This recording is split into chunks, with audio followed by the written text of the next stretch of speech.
Hello and welcome back to this round 13 here at GP Utrecht, and we have a kind of interesting collection of decks for us here in the feature match area. Luis Gobern is on Sultai Control, Raphael Levy on 4-color Dynavolt Tower. Both these players at 9, 2, and 1. And Vessel of Nascency, not a card that we've seen in the feature match area at all this weekend. Not a big player in Standard all of a sudden, but we may be seeing a bit of a delirium going on with this particular build. Yeah, Vessel of Nascency early, make sure you hit delirium and hit those spells that you need, or even lands. Ooh, Ishkana, Fatal Push, a land, and another land. He's almost there. An enchantment in the graveyard as well. Oh yeah, so he's there. All the way to Delirium. Raphael Levy, he's apparently on 4-color Dynavolt Tower, but looking at his board right now, you'd very reasonably assume that he's on vehicles. Yeah. And Luis Gobern taking a swamp there. A little surprising that he took it over a Blooming Marsh here. Ooh, and a turn 3 Liliana of Last Hope. We also another card that we haven't seen almost any of. Yeah, it's amazing that little changes to the format, the lack of Emrakul the Promised End, means that a lot of the kind of more classic Delirium-based control decks we haven't really seen so much. Is Raphael Levy going to give up the fact that he's doing something a little bit different this turn? He may not, because it looks like he may not have a land. Yeah, that's the thing. He doesn't have a third land. He has to probably start discarding soon, and he's now thinking if there's a chance to put his opponent thinking that he's on like something like Mardu Vehicles, but no, he discards the Torrential Gearhulk. Still doesn't reveal that much. It could be like a Jeske Sahili deck that Raf could be playing, but Luis Gobern will probably start to see more and more cards. Luis, on the other hand, he could maybe disguise the fact that he's playing blue himself. This is a start that's similar to a black-green Delirium deck, and just a small tick up from the Liliana and Hissing Quagmire. I mean, if Liliana gets to Ultimate, that's a problem. Raph Levy, he's discarded 2 blue cards so far, and he's got a Mountain and Inspiring Vantage in play. There's Tireless Tracker, and there's a Sunken Hollow, so that reveals also the reason why Luis Gobern actually took the swamp over the Blooming March, is because he had a Sunken Hollow in his hand, and he wanted to make sure he has 2 basics when he is about to play the Sunken Hollow. So Luis firmly showing that he's on a Sultai deck of some sort. Clue getting cracked there, and I like the fact that Luis Gobern, he's got the Urza's Saga swamps, those very iconic swamps there, looking kind of nifty in his basic lands there. The most important card he's got on the battlefield, though, that Liliana, ticking up loyalty very, very nicely. And once the emblem comes along, pretty much regardless of whatever else Raph Levy has going on, he's in trouble. The fact that he's got just 2 lands when Luis Gobern has 6, though. There, Kalatas and a Walking Ballista, the first card that we've seen from Gobern to really suggest that he's paying attention to this being Standard with Aether Revolt involved. Yeah. Raph Levy there, he's played enough matches of Magic to be able to take that one in his stride. He just didn't draw the lands he needed, and that's pretty much the end of our game 1 there. Yeah, Spirebluff Canal came just a turn too late. So at least we can have a look at the 11-1 player. Your countryman, Yusa, hopefully I learned how to pronounce that, against, tongue twister in itself, Berk Akbulut from Turkey. On 4-color Sahili, doing really well. Yeah, we've seen a lot of Sahili at the top tables at this tournament in a way that we really haven't for a lot of the rest of Standard just yet. Shokasa is on vehicles. He's got the Heart of Kirin already in play and a Gideon with which to crew if he wishes. These players just figuring out exactly what we want to be doing these turns. The Sahili color sorted right out. You can cast Sahili very easily with Oath of Nissa in play, but also Servant of the Conduit, meaning that if a Feldar Guardian comes along, that one's not going to be too difficult to cast either. Yoao there, just playing a Knight ally with Gideon. Yeah, Yoao has just 3 lands in his hand. Of course, his opponent doesn't know that, but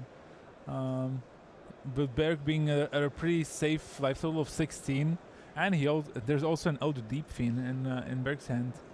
And triple Sahili? Jeez.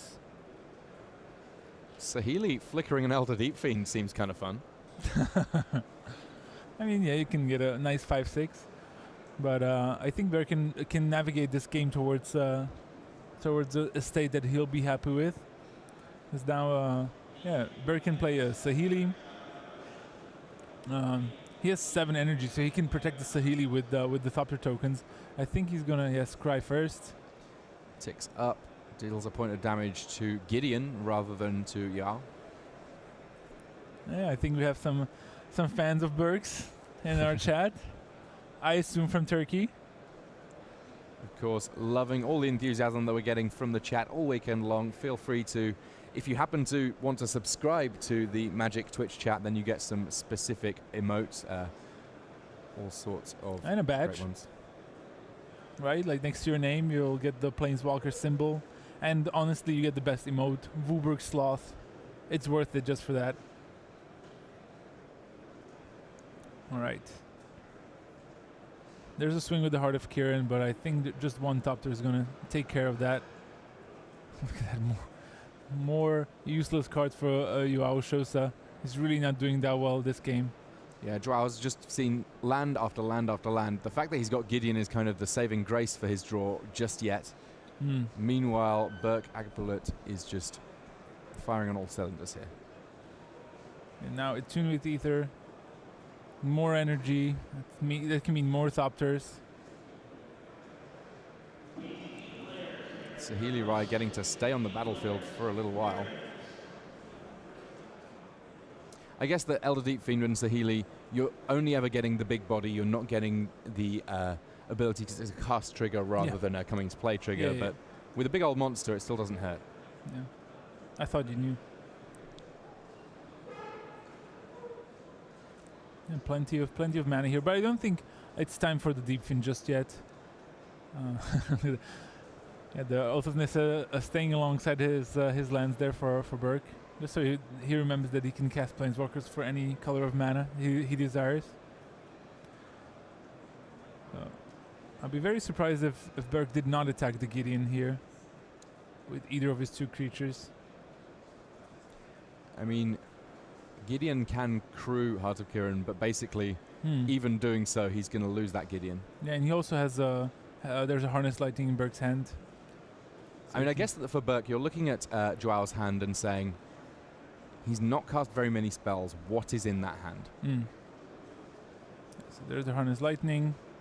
It's going to kill off the Heart of Kirin. It's going to make sure that it's going to go to 5 energy. And that's going to make sure that the Gideon is going to die.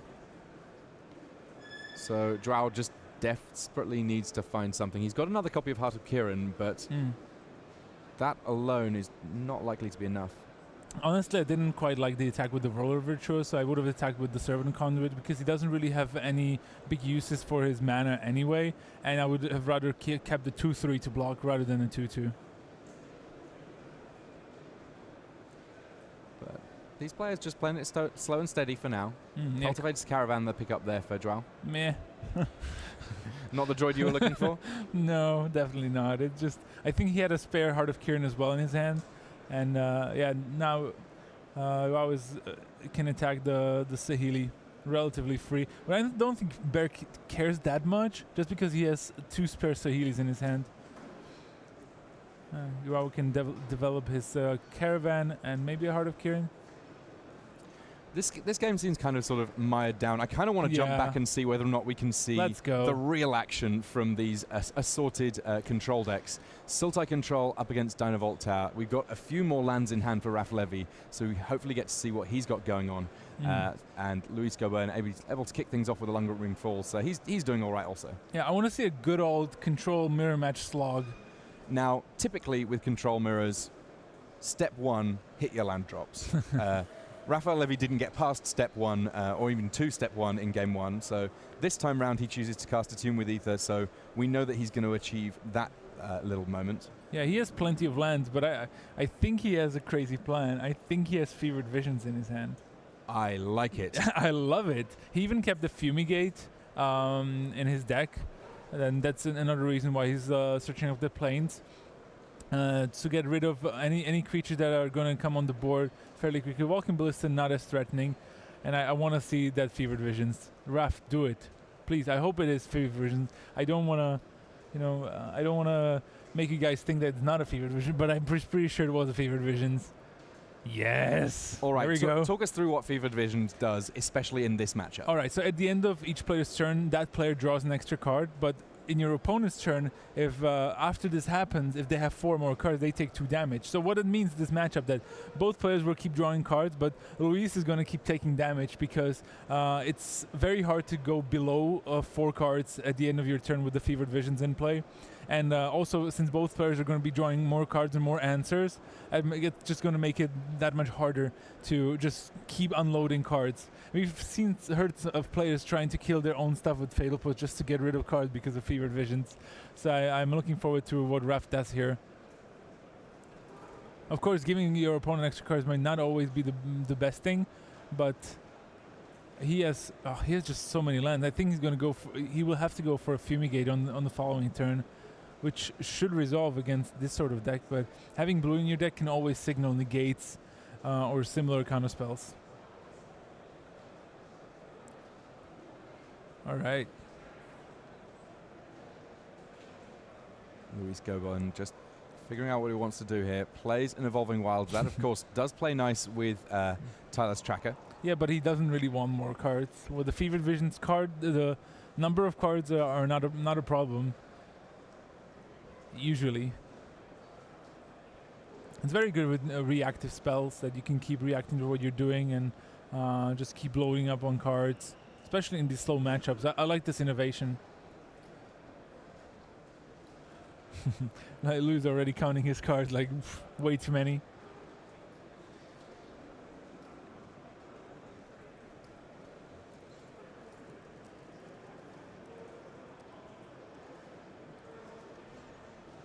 So Luis Goban just carefully considering how he's going to get himself out of this spot. I think that just committing lots of threats to the board does seem like a good answer, but we know that there's the potential for Fumigate from Raph Levy, which will really punish that line of play. It seems like Raph only has Fumigate lands in hand. I mean, we've barely seen anything else, but he has way too many lands. But he will keep drawing cards. If he can clear the board here, he'll keep drawing some cards. You can see Luis drew a card and took 2 damage, so Raphael Levy has a Clock of his own, and he just drew another Fevered Visions, and they're especially nasty in multiples because they keep feeding off each other. There's even more damage that is being dealt. Yeah, it's just nasty, and I think Raph is going to pull the trigger here. He might think about that he has more time, that he can play another Fevered Visions and a tapped land maybe. He also has double Torrential Gearhawk, but I don't think he has any instance that he can play. Yeah, it's an interesting spot that Raph Levy's in. On average, he's drawn a perfect number of lands in these 2 games. It's just unfortunate that game 1 he drew very few. Game 2 he seems to be drawing quite a lot, but realistically, game 2 he's just drawing a lot of cards full stop thanks to that Fevered Visions.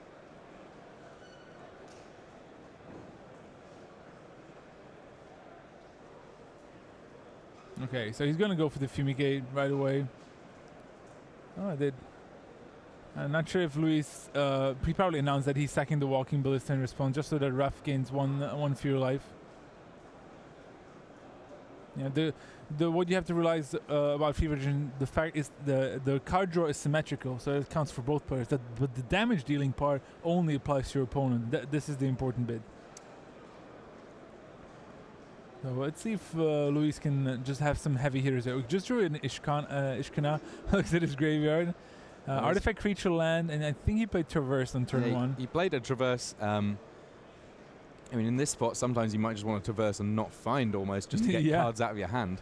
Yeah, but Ishkana is not a bad creature on this board. It puts 6 power on the board. He also has a Grimflare, so he might want to... Okay, he's traversing.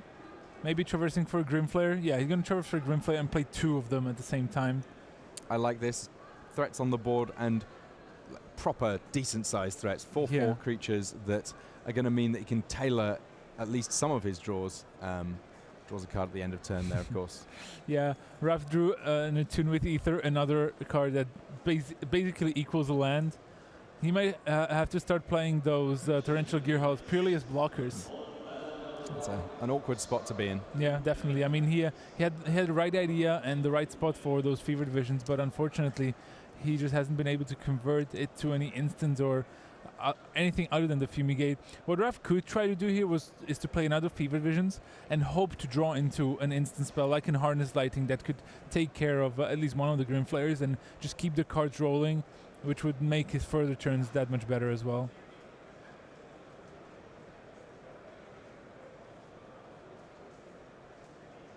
Raphael Levy. A bit of a mix of styles of lands. He's got Yeah. regular basic plains, then he's got full art forests and old school mountains. Yeah. He did run Anticipate, at least that's some sort of instant. But I think he has 8 cards in his hand, so I think he'll have to discard something. Maybe like a Botanical Sanctum. Or he can Ooh, this is smart. He can discard the Glimmer of Genius and then play Torrential Gearhulk. Flashing that back. That's pretty sweet. Yeah. The Glimmer is pretty expensive to cast on its own, and now, at least playing it this way, he's going to, bait out a removal spell. I think this is a surprise to no one. But at least he'll get to Scry 2 and maybe look for another Fumigate. Yeah, it's unfortunate that Luis Gobern, by putting 2 creatures on the battlefield, was able to apply enough pressure that Raph really does need to find another piece of mass removal. Yeah. Levy, one of the mainstays of the Pro Tour, has been on the Pro Tour for longer than anyone else in the game. By far. Hall of Famer, his unbroken streak of Pro Tour runs is unlikely to be defeated at any point, because I can't imagine Raph is ever going to stop. Yeah, that's true. Being a Hall of Famer, getting to travel out is nice and all, and I think he's going to want to keep that streak going at any cost. But, it's not like he's only playing the Pro Tour. He's still coming out. He's still trying to reach Platinum every year, and he's just a very dedicated individual. Yeah, I love the fact that Raph Levy hates the idea of having to use his Hall of Fame invite as the way that he's qualified for the Pro Tour. In spite of the fact that that will, of course, remain there. First-class Hall of Famer. And we used to be doing commentary, and it still does it for Bazaar of Moxon sometimes, whenever they have video coverage in their lovely events. Right now, he's the wrong side of 2 Grim Flayers. And while he's drawing a lot of cards, he needs to find something pretty quickly.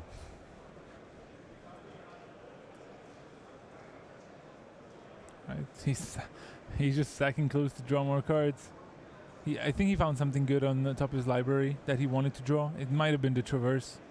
Yeah, Traverse the Elvenwald, meaning that Walking Ballista...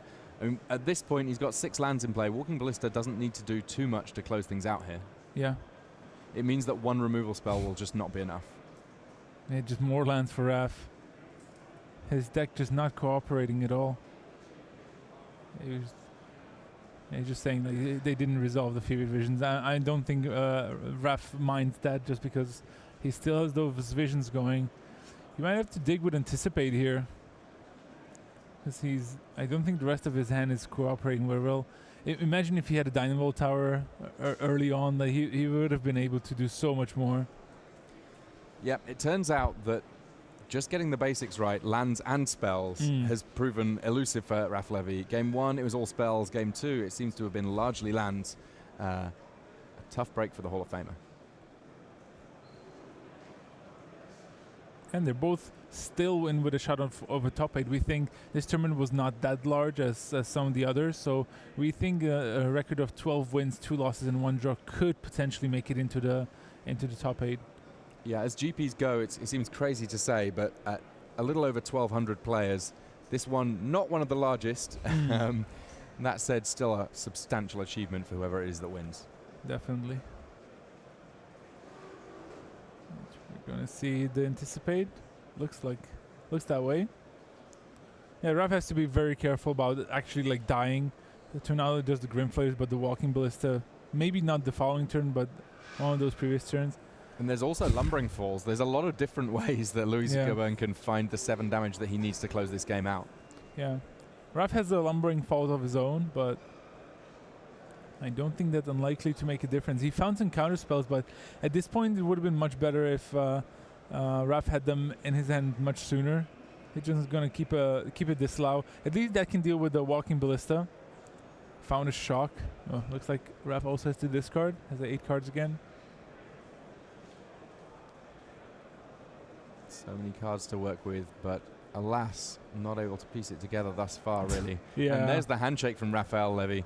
We will get a chance to jump across and see more magic, because 1 Hall of Famer down and 2-0 to Luis Gobern now is 10-2 2, and 1. Round 13, unlucky for Raf. Yeah. Let's carry on. So it's Burak Akbulut against Yusa, and Jarl here kicking things off with a Toolcraft Exemplar. Just a tune with Ether early on for Burak Akbulut off Botanical Sanctum.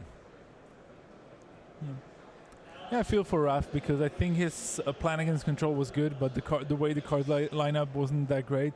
Also, the Sultai deck has a lot of really good threats. Like the Grim Flayers are great because they're outside of Bold Rage when you have Delirium, and outside of Dynavolt Tower range more specifically. And Ishkana seems also pretty good against that type of deck. So, yeah, unfortunate, but I'm actually curious to see if we're going to see more of that Sultai control deck. That looked pretty sweet. Yeah, absolutely. And now we get a chance to see Mardu vehicles against 4-color Sahili. Scrap Heap Scrounger coming down, meaning Toolcraft Exemplar attacking for 3. And there's a Servant of the Conduit. 4 energy now for Burak Akbulut of Turkey. And we will see what Jarl Shosa has in order to fight back on that one. Yeah, I think he has Shock to clear the way. Swing for 6. Good old Onslaught Shock. That's Psychotog being killed off. And 6 points of damage coming through. Burak Akbulut now down to 11. What's it going to be? 2 mana still up here for Jarl. It looks like Burak has now Harness Lightning, but he's going to be facing off a Gideon in no time. If I read Yao's hand correctly. Ooh, nice. Kozilek's return. That's really good with Elder Deep Fiend. Absolutely. Nice. Gideon the follow-up, though. And along with it does come a Knight Ally token. Indeed. Burak's hand is not that great. Actually, for 4-color Sahili, the Mardu vehicles matchup is not that great, just because they usually have a lot of ways to break up the combo, especially unlicensed disintegration. But even something like Shock, and doing that while presenting a lot of threats at the same time is just a problem for a 4-color deck that is trying to assemble a 2-card combo. So the best that Felidar Guardian can do there is flicker an Ether Hub, gain an extra energy for the trouble. But at least now Jarl does need to consider that we may see at some point in subsequent turns that Sahili Rai, and that will mean that there's a temptation to keep mana up, even if it's just to bluff a way of dealing with that combo. Yeah, exactly. And sometimes the 4-color Sahili deck can just go for it, especially on these sorts of... people imagine a lot of the time the combo to be like, turn 3 Sahili, turn 4 Felidar Guardian, oh, it's over. But actually, it goes the other way around, where it's Felidar Guardian first on turn 4, and turn 5 you can play Sahili with Negate backup. And that's usually how the deck operates.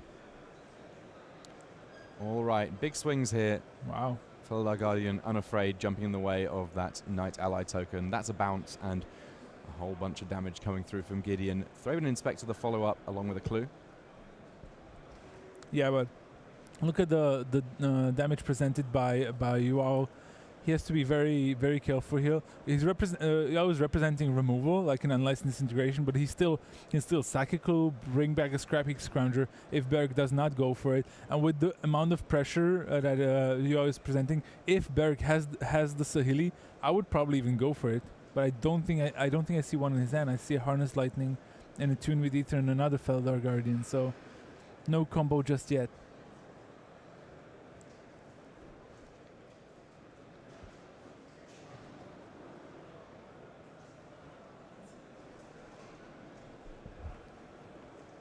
All right. Well, the 3 mana being tapped there, I'm sure that Jarl was a little concerned, but not too bad. Rogue Refiner, a couple of energy and a card drawn. Yeah, now he can leave up 2 mana for the Harness Lightning there. Yeah, but Burak's down to 6 already. Look at that. Sack a clue, draw a card, get back a Scrap Heap Scrounger and end of turn. Mana lining up perfectly. Scrap Heap Scrounger there for Jarl. No, still just Screeches for Joao.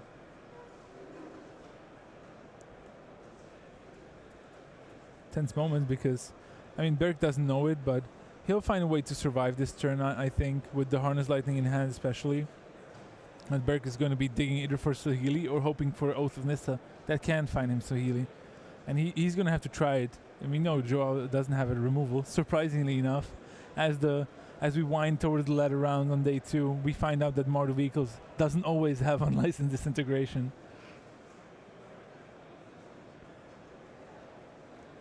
All right, Gideon all the way up to 6 loyalty here because the red zone is where he wants to live. Yep. Boom. Lethal attack incoming. What does Burak Bullet have to say about that? Yeah. Inspector also swinging in. Shouldn't be scared.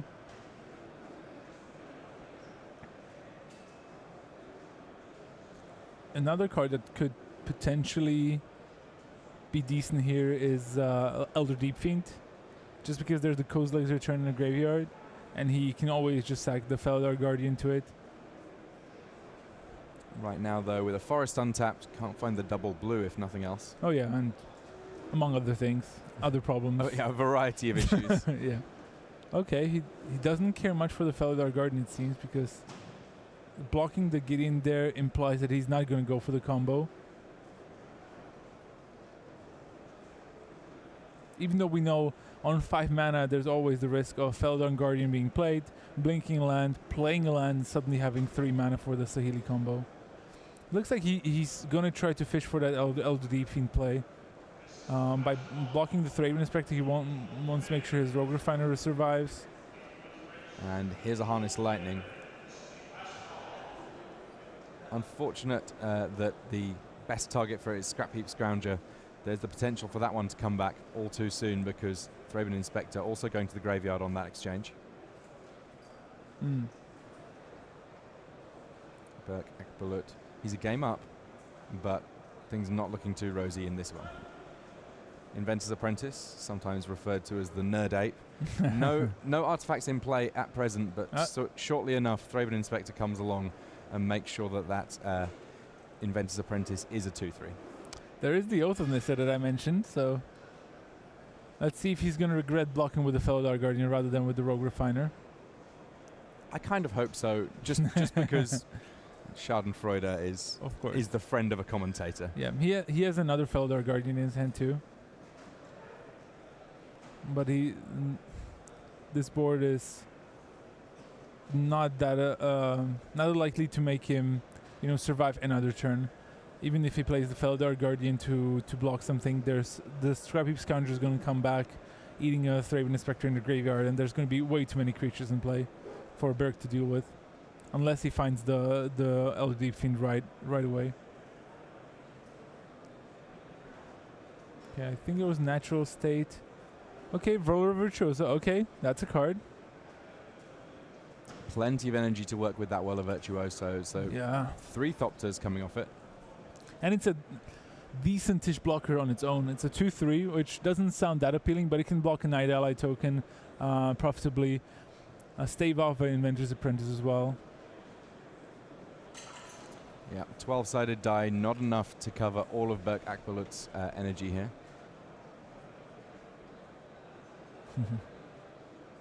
Jowl says, you know what? One of my cards is going to get up to 7 before the other, and it's not going to be my energy count. Yeah. Yeah, he's counting how many Thopters there can be. 4. The answer is 4. And this is a 10th match. Remember, the winner will go to 12 wins, which might actually mean that that these players will be able to double draw into the top 8. We think it could be possible. Yeah, we are fast approaching that phase where considerations of top 8 become very real indeed. Obviously, at the start of the day, at the start of the weekend, the weeks before the tournament, you're thinking about it, hoping that it might happen. But now we're really in the thick of things, and Gideon there able to produce an emblem while still hanging around. Plenty of loyalty on that Planeswalker. Yeah, he just wants to make his creatures big enough so that there's no profitable blocks for Burak, and so that Burak just spending his turns chump blocking with his Thopters, not giving him that much time. That Roller Virtuoso was a very good find, and the Oath of Nissa might actually give him 2 turns. Yeah, it's like 4 Thopters. Look at them all go. I say look at them all go. Look at them all arrive on the battlefield and then very shortly depart from it again, as I think he's going to have to do some pretty serious blocks here. Yeah. I think Burke can now trade off his Rogue Refiner for the Night Ally token. That's a 3/3. Yeah.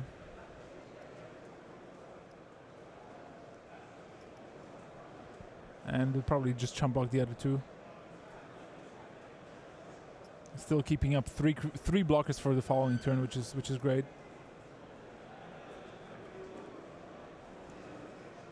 I mean, well, we'll have to play both Screeches, I think, from his hand.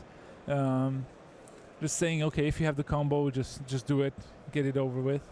But with 6 lands and only 2 cards in Berg's hand, it's quite unlikely. Oh, well, just 1 card. We know it's the Felidar Guardian too. It's a big ask that Burke's going to find his way out of this one. But even if he does lose this game, it is still 1-0 to Burke at the moment, so we would see a decider.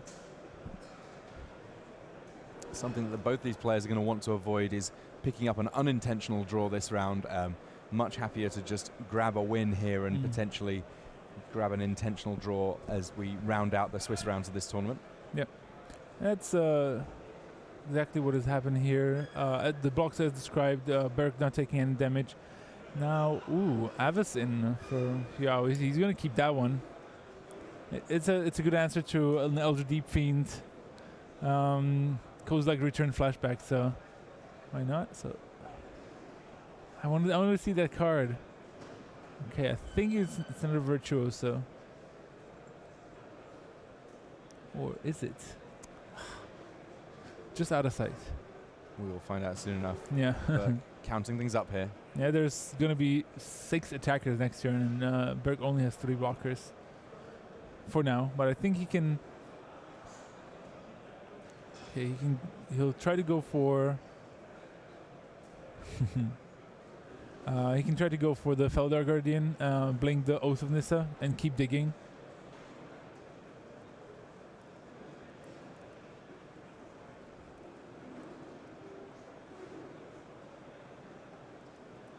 I think he has another Virtuoso, so he still will be able to survive. Here's the Felidar Guardian. If he blinks Oath of Nissa, he can try to find the land and then play it and the Whirl Virtuoso, which should be enough to survive 1 more turn. He could also blink the Whirl Virtuoso that he hasn't played right away to get up to 3 energy. I would have preferred to see him hit with the Oath of Nissa. He could have also found a Servant of the Conduit. Another Thopter. Yeah, looked like, yeah. Joao said, okay, swing with everything. So that's 6 creatures against 5 blockers. Gonna see some chump blocks. Remember, there's a Gideon emblem on the table that makes it hurt that much more. Yeah, the Gideon emblem, a big deal on this board. It means that even with a whole lot of blocks here, Burkak will look very, very close to succumbing.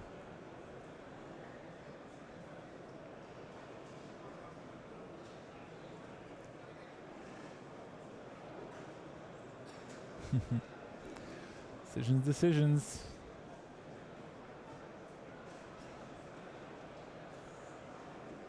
Many a creature will fall in this fight. Yeah. One notable survivor, though, Felidar Guardian. Indeed. Are we at a point where Burke just simply needs to knock on the top of his deck and hope that it answers? I think so. I don't think there's many other options here. He's also falling down into Unlicensed Disintegration range. Yeah, and also doesn't play the Avacyn here. It will only make his veteran mode to survive. He can wait. He can leave up mana. He also has the clue to try to draw into a removal spell. So let's see. So it's a forest. Anticlimactic. Come on. You could have let us all sweat for a little moment there. Right? Okay, no. game 3 though. All right. These players, they're going to have to be careful about the clock for going into this 3rd game, and that one took a little bit of time. Neither of these players wanting the draw just yet. Yeah. I mean, they certainly want the win because that's going to put them in a very good position, no matter. They can even play further rounds. All right. Oh, more 11-1 players. Look at that. Alexander Haber, we saw him yesterday at 6 or 7-0. I think 6-0. And Charlie Charbach, I think you also had him in the feature match area earlier today. Both doing really well. Worth noting here, it's round 13. I think this is the first Mardu vehicles mirror that we've had on camera. Oh, yeah, I think so. Had a lot of other different decks, but it's also probably not a traditional Mardu vehicles mirror match because I think Alexander Herbert is on Mardu Ballista. Well, we see a Walking Ballista in play. Yeah. Gideon Emblem also. If he wanted to, he could have played that Walking Ballista for 0. It would have come in as a 1-1, but he's got a little bit better than that. A couple of counters on there. So immediately shooting down Toolcraft Exemplar, clearing a path. Yeah, but both players have Gideon emblems, so it's just kind of funny that, you know, there's not going to be any counters on the Walking Ballista, but it's still going to be a 1-1 thanks to Gideon's emblem. And that's why Toolcraft Exemplar was a 2-2. Needed 2 shots to be taken down.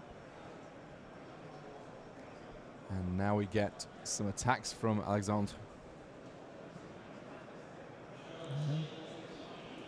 Mardu Ballista. I do like it. It's an interesting innovation on a deck that we already know is good enough to win a Pro Tour. Alright, Alexander Bear trying to figure out if there's a way that he could dive. He's just going to attack with the 2 Thread Inspectors. So that's an attack for 4 here, thanks to the Gideon emblem. Yeah, Charlie's out of cards here, almost. But I think the reason why Alexander's playing it the way he is because there's a Scrap Heap Scrounger in the graveyard. Or 2 rather. So he just wants to make sure that he won't die. 4-3 Scrap Heap Scrounger. The draw is Sky Sovereign. Yeah, also has the Unlicensed Disintegration in hand. He's really close to winning. But Alexander Herbert rightly put 2 blockers in, not risking it. Very smart play there from the Frenchman. And a 1-1 Walking Ballista thanks to Gideon Emblem, jumping under the Scrap Heap Scrounger bus. This is tense. Might not seem so, but yeah. Both players at low life totals. Yeah, just a chump block with the Walking Ballista. That has no counters on it, but survives thanks to the Gideon Emblem. Unlicensed Disintegration, the only card in Trabach's hand that is going to be castable.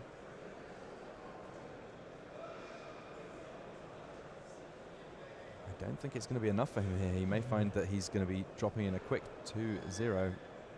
Yeah, if Trabach goes for the Unlicensed Disintegration on the Walking Ballista, he's going to end up being dead. Even if he goes to kill the Thraben Inspector, he's also dead. So just by playing the Disintegration here, it's going to make him both go to face. That means that Trabach is on 4. And there's 4 points of power on the battlefield. Yeah, there is. Maybe he was trying to get Alexander to kill his own Walking Ballista with last counter so that he doesn't get any damage. But there's the attack, and Alexander Herbert, 12 wins. Wow. Congratulations to Herbert.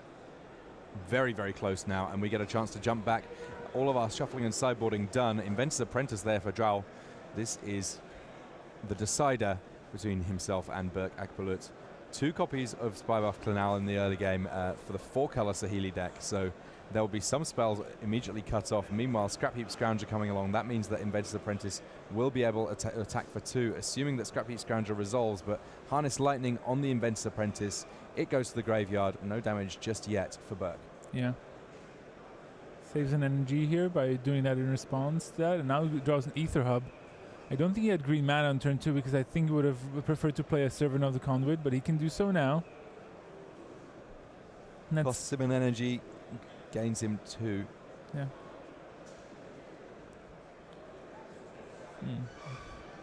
I have some very strong opinions on this matchup, but it's because I've played it a lot. I don't like Servant of the Conduit in this matchup, especially when he's boarding in Kozilek's returns and whatnot. But we'll see if they help him set up for good follow-up turns. Veteran Motorist sees Gideon and Toolcraft Exemplar. One of these things is not like the other. The Planeswalker staying on top. Toolcraft Exemplar a little late to the party. Yeah. Basic Planes from Burak Akbulut. What is he up to? I think he has a Tameo in his hand. Field Researcher. That not a card that we've seen him play in this tournament thus far. Not at all. Yeah, I think he's going to play it. Tameo Field Researcher. Plenty of extra abilities open to him here. He can make it so that, and it looks like he has, Joao's creatures now, when they deal combat damage to a player, I think it is. No, whenever they just deal damage, I think. Or I mean, it probably is combat damage. You're right. But they don't. It will be Burke that gets to draw cards. Yes, exactly. And it's until Burke's next turn. So it will mean that that now Joao has some sort of awkward decisions in terms of attacks. Plays Gideon. Does he want to give Burke Akbulut more cards? Yeah, and it held off the attacks from Joao there for. He didn't want to give cards to Burke here, and you can do some nifty tricks with Felidar Guardian. You know, minus Tamio, play of Guardian Blanket, plus it.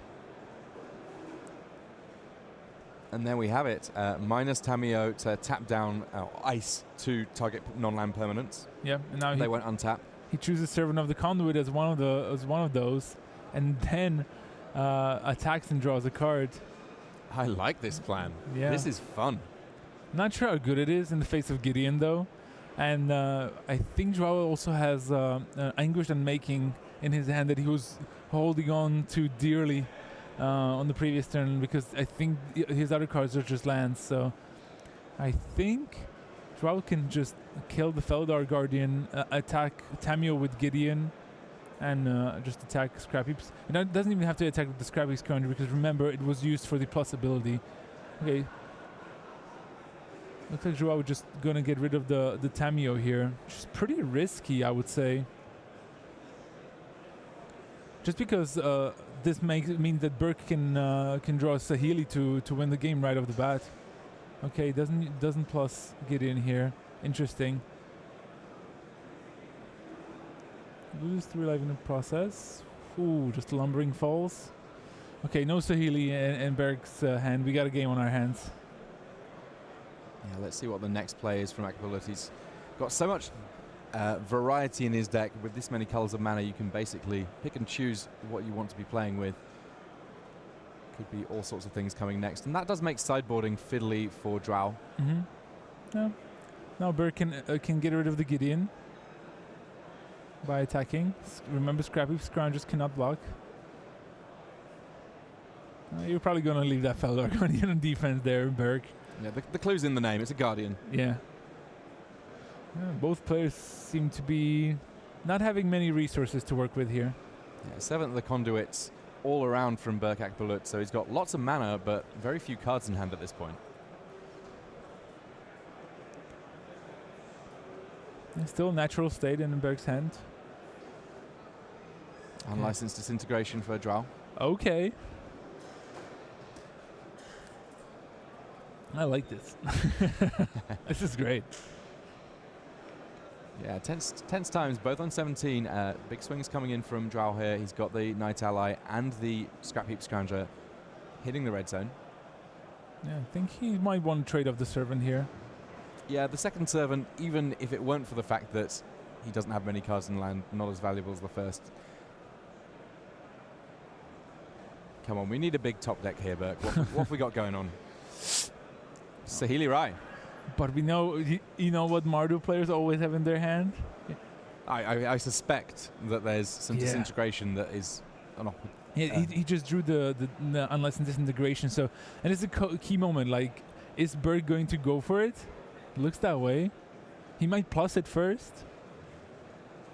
Remember, Burke also has the natural state in his hand, so he might not see a reason to go fast here and trying to go for the Felidar Guardian combo right away. You could theoretically wait. The cool thing with unlicensed disintegration here is that it can kill the Felidar Guardian and then deal 3, if it wants, to Saheeli.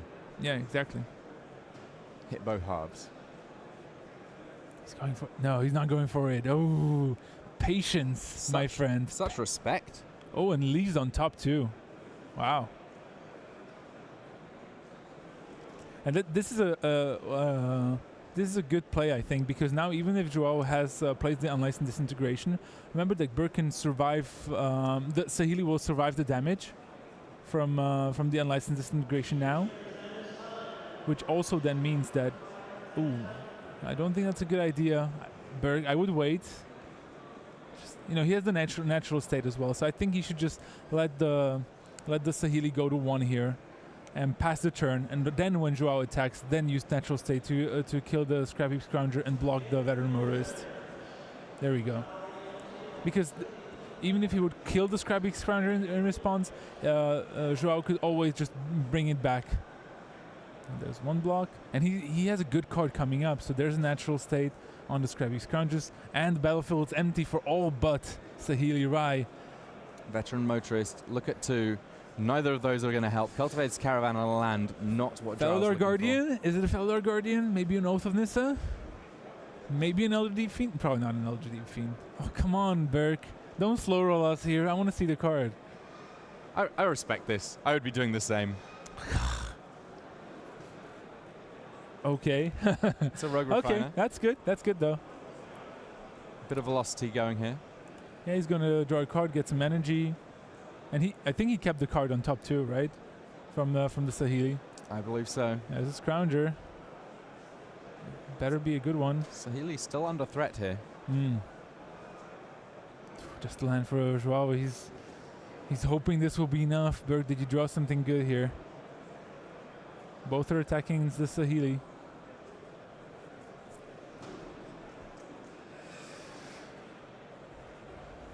Lock the Scrounger. Oh, it is Harness Lightning, so he has what it takes to survive for an additional turn.